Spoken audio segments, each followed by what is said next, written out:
बिस्मिल्लाहिर्रहमानिर्रहीम। Job announce हुई है ड्राइविंग स्टाफ के लिए, जिन जो ड्राइवर हजरात हैं उनके लिए, जिनको ड्राइविंग आती है उनके लिए, और एलटीवी लाइसेंस होना इसके लिए लाजमी है। गुलशन इकबाल नीपा चौरंगी से जो नज़दीक लोग रहते हैं वो इस पर अप्लाई करें। इसके अलावा भी कर सकते हैं। जो ड्यूटी टाइमिंग है वो सुबह 7 बजे से शाम को 7 बजे तक है, यानी 12 घंटे की ड्यूटी है।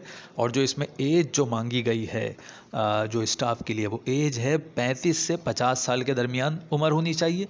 बेनिफिट्स ये हैं कि सुबह का नाश्ता भी दिया जाएगा, दोपहर का खाना भी दिया जाएगा। और अप्लाई करने के लिए रब्ता कर सकते हैं, PTCL नंबर है 0213 6810 910 पर, या फिर मोबाइल नंबर है 0313 5914 717।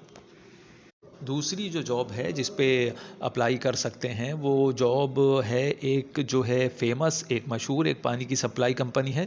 उनको LTV लाइसेंस याफ्ता ड्राइवर्स की ज़रूरत है और लोडर्स की ज़रूरत है। रब्ता व्हाट्सएप पे कर सकते हैं सिर्फ। नंबर इनका है 0327 2451 949 पर।